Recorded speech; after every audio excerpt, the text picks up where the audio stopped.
out in the bailey?" came Connell's voice as he strode into the great hall and flashed a reassuring grin at Cameron. "Give me a moment with my brother, and then I'll join you for a cup of ale." Cameron scowled back at him, his patience at an end with all this discourse of brides and wedding and bedding. He was a man like any other, the sight of a bonny lass more than enough to stir his loins. Yet that felt like a curse, too, for his wretched shyness around women had made him avoid them at all costs for as long as he could remember. Only once, as a lad, had he attempted to approach a girl with a wilting fistful of wildflowers, the memory a painful one even now. He had become so tongue-tied that she had laughed at him and thrown his gift into the dirt and stomped upon it, which had made him vow to never again suffer such humiliation.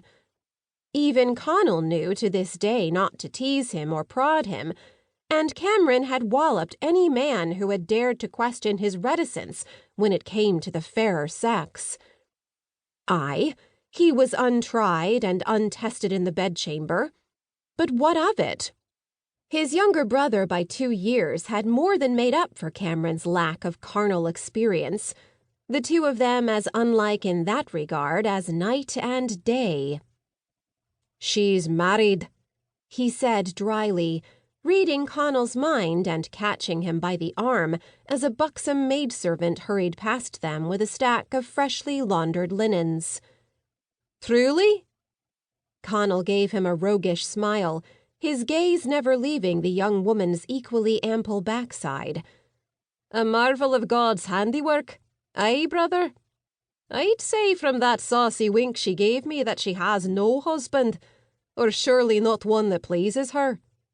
You've always had an eye for details, Cameron, but I'm astonished that you would know such facts already about the servants. She wears a silver ring on her finger. Did you not see it?" Swearing low under his breath, Cameron let go of Connell's arm and faced him. "Did you not come to find me for some reason?" Connell nodded, his good humour hardly abated at Cameron's gruff tone. They might have been twins for how closely they resembled each other, with their midnight black hair, deep blue eyes, and near equal height and muscular girth, but their temperaments couldn't be more dissimilar. Even now Connell still grinned, while Cameron felt his scowl deepen and his jaw tighten with impatience. "Oh, aye. I came to warn you, Laird Campbell." "Warn me?" "Indeed. Word is flown that 2 daughters of the clan, distant cousins, mind you, will be arriving this afternoon to make your acquaintance. A messenger has just arrived from our chieftain himself." "Blast and damn. Will my whole life be ordered now that I'm a landed baron? 4 days past I answered to no one but Gabriel, our existence of no more notice to our kinsman than a flea biting a hound's ear. Aye, renowned warriors both of us, but what of that?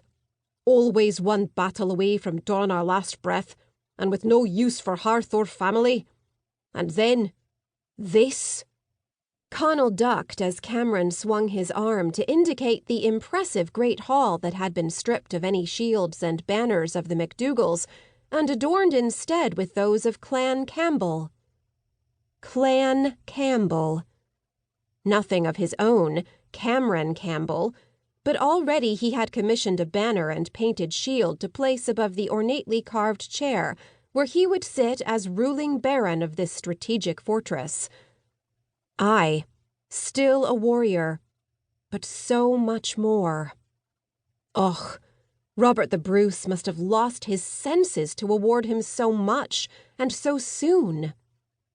Already the king had left with his forces enlarged in number, thanks to his foray into Argyll, and returned to Dumbarton to prepare for King Edward's expected invasion of Scotland.